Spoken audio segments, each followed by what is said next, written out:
Hello friends, welcome everyone. நான் உங்கள் சபரி. நம்ம எல்லாருக்குமே ஒரு மனிதனா பிறந்தா கோபம், சந்தோஷம், பொறாமை, பகை இந்த மாதிரி எல்லா விஷயங்களும் நார்மலாக இருக்கிறது தானே. நிறைய பேர் நம்ம மட்டும் சொல்லுவாங்க, எனக்கு கோபமே வராது, நான் புத்தர் மாதிரி யார் மேலேயும் பொறாமப்பட மாட்டேன், யார் மேலேயும் ஆசைப்பட மாட்டேன்னு நிறைய சொல்லுவாங்க. ஆனால் அது எல்லாமே பொய் தான். நம்ம என்ன கடவுளா? நம்ம நார்மலான ஒரு மனிதர்கள், நமக்குள்ளார சில சில விஷயங்கள் எல்லாம் அடங்கியிருக்கும். அதுதான் நம்மளோட வாழ்க்கை. ஆனால் ஒவ்வொரு மனிதருக்குள்ளாரையும் அது எத்தனை சதவீதம் இருக்கு? கோபப்பட வேண்டிய நேரத்தில் அவன் கோபப்படுறானா? கோபப்படாமல் இருக்கக்கூடிய நேரத்தில் அவன் கோபப்படாமல் இருக்கானா? எங்க பகையை காட்டுறான்? இந்த மாதிரி எல்லா கேள்விகளை வச்சு தான் அவனோட வாழ்க்கையே அடங்கியிருக்கு. இன்னைக்கு நம்ம பார்க்க போற சம்பவத்துல ஒரு நபர் 8 வருடங்களா ஒரு பெரிய பகையை வச்சு அந்த பகையை மறக்காம அவங்களுக்காக வெயிட் பண்ணி அந்த பகையை தீர்த்திருக்காரு. அப்படிப்பட்ட பகை எப்படி அவருக்கு வந்துச்சு? அவரோட வாழ்க்கையில என்னெல்லாம் நடந்துச்சு? வாங்க சம்பவத்துக்குள்ளார போய் பார்ப்போம். லக்கான்பூர் அப்படிங்கிற ஒரு சின்ன கிராமம். போபால் சிட்டிலேருந்து 230 கிலோமீட்டர் தள்ளி போனாதான் அந்த கிராமத்தையே நம்மளால கண்டுபிடிக்க முடியும். அங்க இருக்கிற மக்கள்லாம் பார்த்தா கொஞ்சம் பின்தங்கி தான் இருப்பாங்க. அவங்க கிட்ட ஃபோன் வசதி இருக்காது, போக்குவரத்து வசதி இருக்காது. சுத்தி டவுன் சிட்டிலாம் என்ன நடக்குதுன்னு கூட அவங்க கண்டுக்க மாட்டாங்க. நமக்குன்னு இருக்க தொழில் விவசாயம். விவசாயம் மூலியமா கொஞ்சம் காசு வரும், அதை வச்சு நம்ம வாழுவோம். சில இடங்களுக்கு கூலி தொழில் போவோம், அது மூலியமா காசு வரும், அதை வச்சு நம்ம வாழுவோம், சாப்பிடுவோம், வாழுவோம். இவ்வளவுதான் அவங்களோட வாழ்க்கை. எவ்வளவு நிம்மதியான வாழ்க்கை அப்படிங்கிறத பாருங்க. கரெக்டா 8 வருடங்களுக்கு முன்னாடி 2016 வருடம் இந்த கிராமத்துக்கு புதுசா கல்யாணமான ஜோடி ஒருத்தவங்க வந்தாங்க. பையனோட பேரு கடோரி. அவனோட வயசு 24, பிடெக் முடிச்சிருக்க ஒரு பையன். பொண்ணோட பேரு ரோஹிணி. ரோஹிணிக்கு 19 வயசு ஆகுது. இவங்க 2 பேரும் அந்த கிராமத்துக்கு அடைக்கலம் தேடி வந்தாங்க. நாங்க 2 பேரும் லவ் மேரேஜ் பண்ணிக்கிட்டோம், எங்க வீட்டுல இருந்து ஓடி வந்துட்டோம், தெரிஞ்சா எங்களை கொன்னே போட்டுருவாங்க, அதனால இந்த கிராமத்துல நாங்க தங்கிட்டுமான்னு சொல்லிட்டு அங்க இருக்கிற மக்கள் எல்லாத்துட்டையுமே விசாரிச்சு ஒரு வீட்டுல ரெண்டுக்கு போனாங்க. அதுக்கப்புறம் 8 வருடங்களா அந்த 2 பேருமே இதே கிராமத்துல தான் இருக்காங்க. ரோஹிணியும் கடோரியும் அந்த கிராமத்துல ரொம்ப அன்பா இருந்தாங்க. டெய்லி எந்திரிச்சு கூலி வேலைக்கு போயிட்டு கிடைக்கிற காசை வச்சு சாப்பிட்டு அவங்களோட சந்தோஷத்தை யாராலையுமே புரிஞ்சிக்கவே முடியாது. கிடைக்கிற வரைக்கும் போதும், நம்ம இங்க இருக்கிறதே ஒரு பெரிய விஷயம்னு சொல்லிட்டு நினைச்சிட்டு இருந்தாங்க. அவங்களோட சந்தோஷத்துக்கு அடையாளமா அடுத்த 3 வருடங்கள்ல அவங்களுக்கு ஒரு குழந்தையும் பிறந்துச்சு. அதுக்கடுத்த ஒரு 4 வருடத்துல இன்னொரு குழந்தையும் பிறந்துச்சு. இந்த 8 வருஷத்துல அவங்களோட வாழ்க்கை நினைச்சு பார்க்காத லெவலுக்கு சந்தோஷமா இருந்துச்சு. இவங்க 2 பேரும் நாங்க வீட்டை விட்டு ஓடி வந்துதான் கல்யாணம் பண்ணிக்கிட்டோம்னு சொன்னா கூட இந்த 8 வருடங்கள்ல ஒரு 2 டைம் 3 டைம் பக்கம் இந்த கடோரி பையனோட அப்பா அம்மா மட்டும் வந்து பார்த்துட்டு போயிருக்காங்க. அவங்களுக்கு இவன் மேல இருந்த கோவம்லாம் கொஞ்சம் கொஞ்சமா தணிஞ்சிருச்சு. ஆனா பொண்ணோட வீட்டு சைடுல யாரும் வரவே இல்லை. பையனோட வீட்டு சைடுல நீ திருப்பி ஊருக்கு வாப்பா அப்படின்னு சொல்லி கூப்பிட்டா கூட நான் என்னைக்காச்சும் டைம் கிடைக்கும் போது வரேன், இப்போதைக்கு வரலன்னு சொல்லி இவங்க 2 பேருமே அதே கிராமத்துல கூலி தொழில் செஞ்சுக்கிட்டு வாழ்ந்துகிட்டே இருந்தாங்க. அப்போதான் அங்க இருக்கிற மக்கள் எல்லாத்துக்குமே தெரிஞ்சிச்சு இவங்களோட சொந்த ஊர் மத்திய பிரதேஷ்ல ஒரு கிராமத்துல வாழ்ந்துட்டு இருந்திருக்காங்க. அங்க இருந்து இங்க ஓடி வந்திருக்காங்க அப்படிங்கிறது எல்லாத்துக்குமே தெரிஞ்சிருக்கு. இந்த மாதிரி இவங்களோட வாழ்க்கையில எல்லா விஷயங்களும் நடந்துட்டு இருக்கும் போதுதான் கரெக்டா மார்ச் மாசம் 2024 வருடம், அதாவது போன மாசம் ஹோலி பண்டிகைக்கு நம்ம திருப்பி நம்மளோட சொந்த ஊருக்கு போய் அப்பா அம்மா சொந்தக்காரங்க எல்லாத்தையுமே பார்த்துட்டு வரலாம்னு சொல்லி இவங்க 2 பேரும் முடிவு எடுத்திருக்காங்க. நம்ம அந்த ஊர்ல இருந்து வரும்போது நிறைய பேர் நம்ம மேல கோபமா இருந்திருப்பாங்க. ஆனா இப்போ அந்த கோபம் எல்லாம் தணிஞ்சிருக்கும். 8 வருஷம் பக்காச்சு நமக்கும் 2 குழந்தைங்க இருக்காங்களேன்னு சொல்லிட்டு இவங்க 2 பேரும் சொந்த ஊருக்கு போக முடிவு எடுத்திருக்காங்க. மார்ச் 27ஆம் தேதி இவங்க 2 பேரும் கிளம்பி மத்திய பிரதேஷ்ல இருக்கிற சொந்த கிராமத்துக்கு போயிருக்காங்க. போய் அவங்க பாட்டுக்கு எல்லாத்தையும் பார்க்க ஆரம்பிச்சிருக்காங்க, சொந்தக்காரங்க கிட்ட பேசியிருக்காங்க, அவங்க பாட்டுக்கு ஹோலி பண்டிகையை கொண்டாடலாமேன்னு சொல்லிட்டு ஜாலியா இருந்திருக்காங்க. ஆனா ஒரு நாள் கூட அவங்களோட சந்தோஷம் நிலைக்கல. மார்ச் 28ஆம் தேதி காலையில ரோஹிணி எந்திரிச்சு தன்னோட கணவர் தங்கியிருக்க ரூமுக்குள்ளார போய் பார்க்கும் போது ஒரு மனைவியா அவங்களால தாங்க முடியல. தன்னோட கணவரோட தலையை யாரோ வெட்டியிருக்காங்க. தலை ஒரு பக்கம் ஓரமா கிடக்குது, முண்டை ஒரு பக்கம் இருக்குது. அதை பார்த்தோன்னே கத்தி கதறாங்க. இவங்க கத்தி கதறதை பார்த்துட்டு வீட்டில் இருக்கிறவங்க எல்லாருமே வந்து பார்த்து அவங்க எல்லாத்துக்குமே ஒரு பெரிய ஷாக்கா இருக்கு. குழந்தைங்க தன்னோட அப்பாவை தலை இல்லாம பார்த்தா எந்த லெவலுக்கு பயப்படுவாங்கிறத யோசிச்சு பாருங்க. வீட்டுக்குள்ளார இருந்து வர சத்தத்தை பார்த்து அங்க ஊர் மக்கள் எல்லாருமே பதறி அடிச்சு அந்த வீட்டுக்கு ஓடி வந்தாங்க. உள்ளுக்குள்ளார கடோரி அப்படிங்கிற மனிதர் தலை இல்லாம முண்டமா இருக்காரு அப்படின்னு தெரிஞ்சு எல்லாரும் பயப்பட ஆரம்பிச்சாங்க. இவங்க 8 வருஷம் கழிச்சு வந்திருக்காங்க. இந்த பையன் இந்த ஊர் விட்டு போகும்போது 24 வயசு, இப்ப 32 வயசுல வந்திருக்கான். ஒரு நாள் கூட ஊர்ல தங்கல, அதுக்குள்ளார யாரா தலையை வெட்டினான்னு சொல்லிட்டு எல்லாருக்குமே இது பகீர்னு ஒரு நியூஸா தான் இருக்கு. என்னாச்சுன்னு விசாரிக்கிறதுக்குள்ளார போலீஸ் டீம், ஃபாரன்சிக் டீம் எல்லாருமே அந்த இடத்துக்கு வந்து கூட்டம் கூடுறாங்க. மக்கள் கூட்டம் கூட்டமா இருக்கிறத எல்லாத்தையுமே விரட்டி விடுறாங்க. எல்லாத்துக்குமே புரியவே இல்லை. நாங்க யாருக்கும் போலீஸ்க்கு கால் பண்ணவே இல்லையே, இப்பதானே எங்களுக்கே கொலை நடந்தது தெரியும், எப்படி இவங்க வந்தாங்கன்னு சொல்லிட்டு மக்கள் எல்லாம் முழிச்சிட்டு இருக்காங்க. ஆனா போலீஸ் ஜீப்ல இருந்து எல்லாம் இறங்கும் போதுதான் மக்கள் எல்லாத்துக்குமே ஒரே ஒரு முக்கியமான விஷயம் தெரிஞ்சிச்சு. போலீஸ் குற்றவாளியும் கூட்டிக்கிட்டு தான் வந்திருக்காங்க. அந்த குற்றவாளியோட பேரு பஞ்சம். இந்த பஞ்சம் அப்படிங்கிறவரு அந்த ஜீப்பை விட்டு இறங்கும் போதே எல்லா மக்களுக்கும் தெரிஞ்சிருச்சு பஞ்சம் எதனால கொலை பண்ணாரு அப்படின்னு. ஆனா கொலை பண்ற லெவலுக்கு வருவாருன்னு சொல்லிட்டு யாரும் யோசிக்கவே இல்லை. ஏன்னா பஞ்சம் அப்படிங்கிறவர் பல வருடங்களாவே அமைதியா கோபப்படாம எல்லாத்திட்டையும் நல்ல விதமா பேசிட்டு இப்படியே தான் இருப்பாரு. இவர் எப்படி கொலை பண்ணாருன்னு சொல்லிட்டு யாராலையும் நம்பவே முடியல. இந்த கொலை நடந்த வீட்டுல இருந்து 4 வீடு தள்ளி தான் பஞ்சமோட வீடும் இருக்கு. பஞ்சம் அவர் கொலை பண்ணிட்டு ஸ்ட்ரெயிட்டா போனது போலீஸ் ஸ்டேஷனுக்கு தான். காலையில போலீஸ் ஸ்டேஷனுக்கு போய் நான் ஒருத்தவனை கொலை பண்ணிட்டேன், தலையை வெட்டி கொலை பண்ணிட்டேன்னு சொல்லிட்டு ஒரு கோடாரி ரத்த கரையோட அந்த போலீஸ் ஸ்டேஷனுக்கு போனார். போலீஸ் காலையில எந்திரிச்சதே ரத்த கரையில ரொம்ப ஷாக்கிங்கா தான் எந்திரிச்சிருக்காங்க. அப்புறம் பஞ்சத்துக்கிட்ட யாரை கொன்ன, எப்படி கொன்ன, அட்ரஸ் என்ன, இப்படிங்கிற எல்லா விஷயங்களும் கேட்டு போலீஸ் ஸ்டேஷன்ல இருந்து ஜீப் எடுத்துக்கிட்டு வரதுக்குள்ளாரே இங்க மக்கள் எல்லாருமே கூட்டம் கூட்டிட்டாங்க. இதுதான் போலீஸ்க்கு தெரிஞ்ச ஒரு வெர்ஷன். பஞ்சம் அப்படிங்கிற ஒரு கொலை பண்ணியிருக்காரு. ஆனா எதுக்கு கொலை பண்ணாரு அப்படிங்கிறதெல்லாம் இனிமேல் தான் கண்டுபிடிக்கணும். ஆனா மக்களை சில பேரை விசாரிக்கும் போதும் அந்த ரோஹிணி அப்படிங்கிற பெண்மணி கொலை பண்ணப்பட்டவரோட மனைவியை விசாரிக்கும் போதுதான் போலீஸ்க்கு எல்லா உண்மையுமே வெளிச்சமா தெரிய வருது. போலீஸ்க்கு தெரிய வந்த அதிர்ச்சியான உண்மை என்னன்னா, இந்த முண்டமா கிடக்கிற கடோரி அப்படிங்கிறவர் ரோஹிணியோட 2வது கணவர். முதல் கணவர் யாரு அப்படின்னா இந்த பஞ்சம் தான். இதை கேட்கும் போதே போலீஸ்க்கு கொஞ்சம் கொஞ்சம் புரிய வருது. இந்த பஞ்சம் அப்படிங்கிறவர் ஒரு பகையில தான் இந்த கொலையை பண்ணிட்டாருங்க. பஞ்சமை விட்டுட்டு தான் அந்த கடோரி அப்படிங்கிற ஒரு பையன் கூட 8 வருடங்களுக்கு முன்னாடி இந்த கிராமத்தை விட்டு ஓடி போயிருக்காங்க.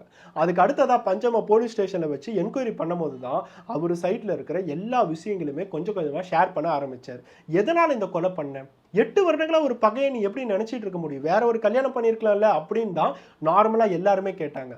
ஆனா பஞ்சம் சொல்ற உண்மை என்னன்னா, ரொம்ப ஆசையா அவளை நான் கல்யாணம் பண்ணேன். இந்த கிராமத்திலேயே ரோஹிணி மட்டும் தான் ரொம்ப அழகான பொண்ணு, அவ்வளோ அழகான பொண்ணு எனக்கு கிடைச்சிட்டாலேன்னு சொல்லிட்டு ரொம்ப சந்தோஷமா இருந்தேன்.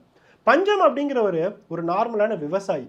அவருக்கு இருக்கிற ஒரு 5 ஏக்கர் லேண்ட்ல விவசாயம் பண்ணிக்கிட்டு அதுல வர காசை வச்சு அவர் படுக்க வாழ்ந்துட்டு இருந்தார். அவர் அப்பா அம்மா அவரு எல்லாருமே அமைதியா ரொம்ப சந்தோஷமான குடும்பம்.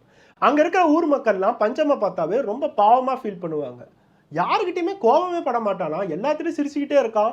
அவன் பாட்டுக்கு வரான், விவசாயத்தை பார்க்குறான், காசு சம்பாதிக்கிறான், அவன் பாட்டுக்கு சாப்பிட்றான், அப்பா அம்மாவை பார்க்குறான்.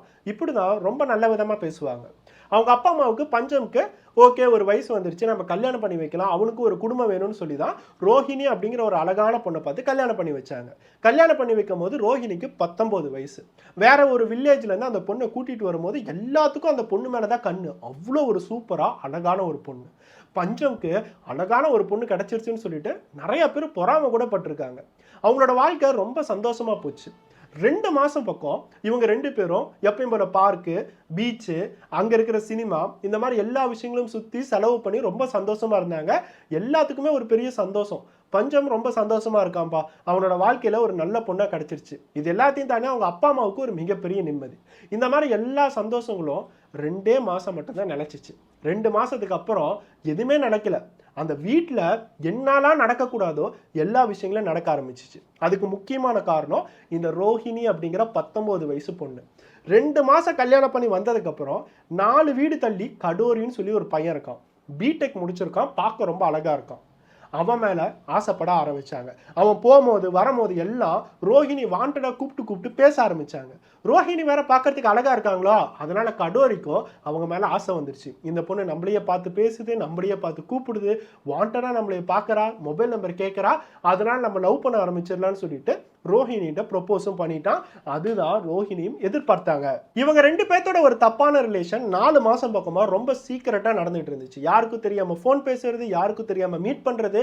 எப்பெல்லாம் பஞ்சமும் சரி பஞ்சமோட அப்பா அம்மாவும் நாங்க விவசாயத்தை பார்க்குறோம்னு சொல்லிட்டு நிலத்துக்கு போனாலும் இந்த பொண்ணு எனக்கு விவசாயத்தெல்லாம் இன்ட்ரெஸ்ட் இல்லை, நான் வீட்டில் சமையல் செஞ்சு வைக்கிறேன்னு சொல்லிட்டு வீட்லயே இருப்பாங்க. அதுக்கு முக்கியமான காரணம் பக்கத்து வீட்டில் இருக்கிற கடோரிங்கிறவன் யாருக்கும் தெரியாம நம்ம வீட்டுக்கு வருவான், அவன் கூட நம்ம பாலியல் உறவு வைக்கலாம் அப்படிங்கிறது தான் காரணம். இந்த மாதிரி டெய்லி 4 மாசம் பக்கம் பஞ்சம்க்கும் வீட்டில் இருக்கிறவங்க யாருக்குமே தெரியாம இவங்க வீட்டுக்குள்ளார சொந்த பெட்ரூம்ல சந்தோஷமா இருந்திருக்காங்க. சுத்தி இருக்கிற மக்களுக்கு கூட இவங்க என்ன பண்றாங்க அப்படிங்கிறது தெரியல. ஆனா எவ்வளவு பெரிய தப்பா இருந்தாலும் ஒவ்வொரு டைமும் பண்ணிக்கிட்டே இருக்கும் போது ஏதோ ஒரு டைம் மாட்டுவாங்கல்ல, அந்த மாதிரி ஒரு டைம் வந்துச்சு. பஞ்சம் திடீர்னு வேலையை விட்டு ஒரு நாள் வீட்டுக்கு சீக்கிரமா வந்துட்டார். சீக்கிரமா வந்து கதவை தட்டும் போது ரோஹிணி ரொம்ப ஷாக்கிங்கா கதவை திறக்கிறாங்க. கதவை திறக்கும் போது உள்ளுக்குள்ளார சோஃபால அந்த கடோரி அப்படிங்கிற பையன் உக்காந்துட்டு இருக்கான். அவருக்கு பார்த்தோன்னு ஒன்றும் புரியவே இல்லை. எதுக்கு பக்கத்து வீட்டு பையன் இங்கே வந்திருக்கான் அப்படின்னு சொல்லிட்டு, என்னப்பா வேணும் அப்படின்னு சொல்லி கேட்டிருக்காரு. அவன் உடனே ஏதோ மல்லிகை ஜாமானம் இல்லைங்க, அந்த மல்லிகை ஜாமானம் வாங்குறதுக்காக தான் நான் வந்தேன் அப்படிங்கிறத சொல்லியிருக்கான். சரி, வீட்டில் மல்லிகை ஜாமானம் இல்லைன்னு சொல்லி வாங்க வந்தான், அதனால தான் நான் சோஃபாவில் உட்கார வச்சிருக்கேன், கிச்சனில் போய் தேடிட்டு இருக்கேன்னு சொல்லிட்டு ரோஹிணி கிச்சனுக்கு போய் அவன் கேட்ட சில மல்லிகை ஜாமானங்கள் எல்லாத்தையும் கையில் வந்து கொடுத்துட்டு, சரிப்பா நீ போப்பா பாத்திரத்தெல்லாம் அப்புறம் தான் அப்படின்னு சொல்லி அமுச்சு விட்டுட்டாங்க. அப்பவே பஞ்சம்க்கு ஒரு டவுட் வந்துருச்சு. தன்னோட மனைவி ஏதோ தப்பு பண்ணிட்டு இருக்கா அப்படிங்கிறத கவனிச்சாரு. எப்போ அந்த பையன் வீட்டை விட்டு வெளியே போனானோ அப்பவே தன்னோட மனைவியை கவனிக்க ஆரம்பிக்கிறாரு.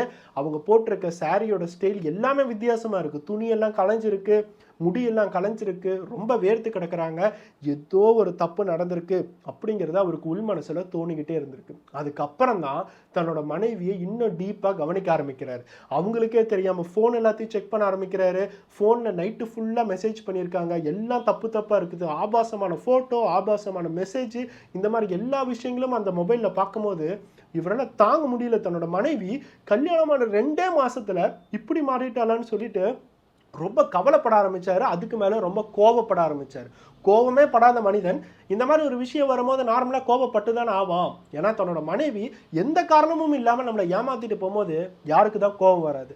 ஆனா அதையும் தாண்டி தன்னோட மனைவி கிட்ட போய் அவர் அட்வைஸ் பண்ண ஆரம்பிச்சிருக்காரு. நம்மளோட வாழ்க்கை ரொம்ப சந்தோஷமா போயிட்டு இருக்கு. கல்யாணம் ஆனதுக்கு அப்புறம் நம்ம 2 பேரும் சந்தோஷமா தான் இருக்கோம். உனக்கு தேவையான எல்லா சுகத்தையும் நான் தரேன் இல்லை, அப்புறம் எதுக்கு அவனோட ரிலேஷன்ஷிப்லான்னு சொல்லிட்டு ரொம்ப டைரக்டா போய் அட்வைஸ் பண்ண ஆரம்பிக்கிறாரு.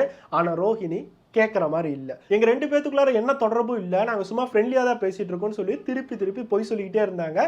அதுக்கப்புறம் கூட பஞ்சம் விடலை. இவங்க 2 பேரும் இனிமேட்டு சேரவே கூடாதுன்னு சொல்லிட்டு சீக்கிரமாக வீட்டுக்கு வருது, அடிக்கடி ஃபோன் எடுத்து கவனிக்கிறதுன்னு சொல்லிட்டு ரொம்ப ஸ்ட்ரிக்டாக 1 மாதம் பக்கம் அவங்க 2 பேர்த்தையும் மீட் பண்ணவே விடலை. இந்த 1 மாதம் 2 பேருமே மீட் பண்ணும்போது கடோரியும் கொஞ்சம் கொஞ்சமாக ரோஹிணி மிஸ் பண்ண ஆரம்பித்தா. ரோஹிணியும் அதே மாதிரி கடோரிக்கிட்ட நம்மளால எதுவுமே பண்ண முடியலையேன்னு சொல்லிட்டு கொஞ்சம் கொஞ்சமாக வருத்தப்பட ஆரம்பித்தாங்க. அதுக்கப்புறம் தான் ஒரே ஒரு நாள் அவங்களுக்கு சான்ஸ் கிடச்சிச்சு. அப்போ பேசும்போது தான் அவங்க ஒரு முடிவு எடுத்தாங்க. நம்ம 2 பேரும் சேரணும் அப்படின்னா சத்தியமாக இந்த கிராமத்தில் சேர முடியாது. நம்ம 2 பேரும் சேர்ந்தா எல்லாரும் நம்மளே தப்பாக பேசுவாங்க. அதனால் நம்ம 2 பேரும் ஒரு நாள் கிடைக்கும் போது இந்த கிராமத்தை விட்டே ஓடி போயிடலாமா அப்படிங்கிறத யோசிக்க ஆரம்பித்தாங்க. அவங்களுக்கு தகுந்த மாதிரியே ஒரு நாள் கிடைச்சிச்சு. எப்போ பஞ்சமாகட்டும் பஞ்சமோட வீட்டுக்காரங்க எல்லாருமே நிலத்துல விவசாயம் பண்றதுக்கு போறாங்களோ அப்போ வீட்டில் இருக்கிற பொண்ணு வீட்டை விட்டு காலடி எடுத்து வெளியே வச்சாங்க. பக்கத்து வீட்டில் அதே சமயத்தில் கடோரியும் வெளியே வந்தா. இவங்க 2 பேரும் ஊருக்கு எல்லையா போய் ஒரு பஸ் ஸ்டாண்டில் வெயிட் பண்ணிட்டு இருக்காங்க. பஸ் பிடிச்சி அப்படியே ஓடி போயிடுறாங்க. பஞ்சம் வீட்டுக்கு வந்ததுக்கு அப்புறம் தன்னோட மனைவியை தேடுறாரு. எங்க பார்த்தாலும் காணும்னு சொல்லிட்டு எல்லா இடத்துலையுமே தேடுறாரு. பக்கத்து வீடு, சொந்தக்காரங்க எல்லா இடத்துலையும் தேடும் போது தான் பக்கத்துல நெய்பர் ஒருத்தவர் ஒரு 5 வீடு தள்ளி இருக்காரு. அவர் வந்து பஞ்சம் கிட்ட ஒரு ஷாக்கிங்கான விஷயத்த சொல்றாரு. நான் சொல்றேன்னு சொல்லி தப்பா நினைக்காதீங்க, உங்களோட மனைவி இப்பதான் பஸ் ஏறி போனாங்க. அவங்க கூட இந்த கடோரி அப்படிங்கிற பையனும் இருந்தான். அவங்க 2 பேரும் நின்றுட்டு இருந்த பொசிஷனை பார்த்தா எனக்கு தெரியல, 2 பேரும் ரொம்ப க்ளோஸா கையை பிடிச்சிக்கிட்டு ரொம்ப நெருக்கமா. நான் உங்களோட மனைவி கிட்ட நீங்க எங்க போறீங்க, யார் இது அப்படின்னு கேட்டேன். எதுவுமே சொல்லாம அவங்க பாட்டுக்கு பஸ் ஏறி போயிட்டாங்க அப்படிங்கிற ஒரு ஷாக்கிங்கான விஷயத்த பஞ்சம்கிட்ட சொல்றாரு. இந்த விஷயத்தை கேட்டோன்னு தான் பஞ்சம்க்கு எல்லா விஷயங்களும் புரிய வருது. தன்னோட மனைவியான ரோஹிணி பக்கத்து வீட்டு பையனான கடோரி கூட ஓடி போயிட்டான். ஓடி போறது மட்டும் இல்லாம வீட்டில் இருக்கிற பணம், நகை எல்லாத்தையுமே எடுத்துக்கிட்டு வேற ஓடி போயிருக்கான். இந்த எல்லா விஷயங்களும் கேட்டதுக்கு அப்புறம் ரோஹிணியோட அப்பா அம்மாவுக்கு கால் பண்ணி வர வைக்கிறாங்க. கடோரியோட அப்பா அம்மாவை கால் பண்ணி வர வைக்கிறாங்க. குடும்பத்துக்குள்ளார ஏகப்பட்ட சண்டைகள் நடக்குது. ஆனா இவங்க 2 பேரை கண்டுபிடிக்க முடியும்னா கண்டுபிடிக்கவே முடியல. போலீஸ்ட்ட கால் பண்ணி போலீஸ்ட்ட கம்ப்ளைண்ட் பண்ணி கூட இவங்க 2 பேரும் எங்க போயிட்டாங்கன்னு சொல்லிட்டு மாச கணக்கில் தேடியும் இவங்க 2 பேரை கண்டுபிடிக்கவே இல்லை. அதுக்கப்புறம் எல்லா சண்டைகளும் கொஞ்சம் கொஞ்சமா ஓய ஆரம்பிச்சிச்சு. போலீஸ் செக் பண்றதை கொஞ்சம் கொஞ்சமா விட ஆரம்பிச்சாங்க. ஆனா பஞ்சம்க்கு மட்டும் அந்த வருத்தம் போகவே இல்லை. கொஞ்சம் கொஞ்சமா ஊர் மக்கள் எல்லாருமே என்ன பேச ஆரம்பிச்சாங்கன்னா, ரோஹிணி பஞ்சத்தை விட்டு போன முக்கியமான காரணமே இவங்களுக்குள்ள இருக்க செக்ஷுவல் லைஃப் நல்லா இல்லை, அவளுக்கு தேவையான சுகத்தை பஞ்சம் தரவே இல்லை. பஞ்சம் ஒரு ஆம்பளையா அப்படிங்கிறதே ஒரு டவுட்டா தான் இருக்கு, அவனுக்கு ஒருவேளை ஆண்மை குறைவு இருக்கும் போலன்னு சொல்லிட்டு எல்லா இடத்துலையுமே ரூமர் மாதிரி பரவ ஆரம்பிச்சிச்சு. இது பஞ்சமோட லைஃபை ரொம்ப அஃபெக்ட் பண்ண ஆரம்பிச்சிச்சு. ரொம்ப அமைதியா காமா எல்லாத்துக்கும் நல்லதே நினைச்சிட்டு இருந்தவன் எல்லாத்துக்கிட்டுமே கோவப்பட ஆரம்பிச்சான். அதுக்கப்புறம் ஒரு நாள் அவங்க அப்பா அம்மா வந்து பஞ்சத்துக்கிட்ட வேற ஒரு பொண்ணா பார்த்து நான் உனக்கு கல்யாணம் பண்ணி வைக்கிறேன்னு சொல்லியிருக்காங்க. ஆனா எங்க தேடியும் பொண்ணு கிடைக்கவே இல்லை. ஏன்னா பஞ்சமோட விஷயம் எல்லாத்துக்குமே பரவிடுச்சு. பஞ்சம்க்கு ஆண்மை இருக்கா இல்லையா அப்படிங்கிறதே எங்களுக்கு தெரியல. உங்களுக்கு பொண்ணு வேற தரணுமான்னு சொல்லிட்டு டைரக்டாவே கேட்க ஆரம்பிச்சாங்க. இப்போ பஞ்சமோட நிலைமையை கொஞ்சம் யோசிச்சு பாருங்க. ஆசையா ஒரு பொண்ணை கல்யாணம் பண்ணி அவ கூட சந்தோஷமா இருந்து அவ கூட லைஃப்ல நல்லபடியா வாழலாம்னு நினைச்ச ஒருத்தவனுக்கு கடைசியா வாழ்க்கையே போயிடுச்சு. இனிமேட்டு வேற ஒரு பொண்ணு நம்மளோட லைஃப்ல வருமானு பார்த்தாலும் வரதுக்கு சான்ஸே இல்லை. ஏன்னா கிராமத்துல எல்லாருமே நம்ம ஆண்மை இல்லாதவன் சொல்லிட்டு எல்லா இடத்துலயுமே பரப்ப ஆரம்பிச்சுட்டாங்க. கிராமத்தை விட்டு ஓடி போன ரோஹிணியும் சரி கடோரியும் சரி ஸ்ட்ரெயிட்டா போபால் சிட்டிக்கு வந்து போபால் சிட்டில இருந்து 230 கிலோமீட்டர் தாண்டி இந்த லக்கான்பூர் அப்படிங்கிற கிராமத்துக்கு வந்து சேர்ந்தாங்க. அவங்களுக்கு நல்லாவே தெரியும் இங்க போன் வசதி இல்லை, பஸ் வசதி இல்லை, அதனால யாரும் வந்து இங்க நம்மள தேட மாட்டாங்க. போலீஸ்க்கு கண்டிப்பா கம்ப்ளைண்ட் கொடுத்திருப்பாங்க. போலீஸால கூட இந்த இடத்துல நம்மளால கண்டுபிடிக்க முடியாது. அதனால 2 பேரும் வாழ ஆரம்பிச்சாங்க. 2 பேரும் அவங்களோட லைஃப் ஜாலியா வாழ்ந்துட்டு இருந்தாங்க. 8 வருஷம் பக்கம் போச்சு. ஒரு குழந்தை பிறந்துச்சு, 2வது குழந்தை பிறந்துச்சு. இந்த மாதிரி எல்லா விஷயங்களும் நடக்கும் போது கடோரி அடிக்கடி தன்னோட அப்பா அம்மாவுக்கு மட்டும் கால் பண்ணி பேசிட்டு இருந்தான். அவங்க அப்பா அம்மாவும் சில நேரத்துக்கு இந்த போபால் சிட்டிக்கு வந்து கடோரியை பார்க்க ஆரம்பிச்சாங்க. இது பஞ்சம்க்கு கொஞ்சம் கொஞ்சமா தெரிய வந்துச்சு. கடோரியோட அப்பா அம்மா கிட்ட போய் எங்க என்னோட மனைவி உங்க பையனும் இருக்கான், அடிக்கடி வெளியூர் போயிட்டு வரீங்க, நான் கவனிச்சுக்கிட்டு தான் இருக்கேன்னு சொல்லிட்டு விசாரிச்சிருக்கான். ஆனா கடோரி அப்பா அம்மா எங்க 2 பேருக்கு ஒன்றும் தெரியாதுப்பா, நாங்க சும்மா தான் வெளியூர் வேலை விஷயமா போயிட்டு வரோம் இப்படிங்கிறத சொல்லி எல்லாம் மறைச்சிட்டாங்க. பஞ்சம் அவனோட பகையை உள்ளார வச்சுக்கிட்டு வருஷ கணக்கில் வெயிட் பண்ணிக்கிட்டே இருக்கான். அவன் கையில இருந்தது எல்லாம் ஒரே ஒரு கோடாரி மட்டும்தான். அந்த கோடாரியை தேய்ச்சி ஷார்ப் ஆக்கிக்கிட்டு எப்படியாச்சும் ஒரு நாள் அவங்க கிராமத்துக்கு வருவாங்க, அவங்கள வெட்டி கொல்லணுங்கிற ஒரு பகையோட வெயிட் பண்ணிட்டு இருந்தான். அதே மாதிரி தான் 8 வருடங்களுக்கு அப்புறம் பஞ்சம்க்கு கோபம் இருந்திருக்காது. எல்லா மக்களும் நார்மலா இருப்பாங்க, யாரும் நம்மள மேல கோவப்பட மாட்டாங்கன்னு சொல்லிட்டு 2 பேரும் அவங்களோட 2 குழந்தைங்களை கூட்டிட்டு இந்த வில்லேஜுக்கு வந்திருக்காங்க. மார்ச் 27ஆம் தேதி எப்ப பஞ்சம் இதை பார்த்தானோ அப்பவே அவனுக்குள்ள அப்படி ஒரு வெறுப்பு. ரோஹிணி சிரிச்சிட்டு இருக்கா, அவனும் சிரிச்சிட்டு இருக்கான். 2 குழந்தைங்க இருக்காங்க.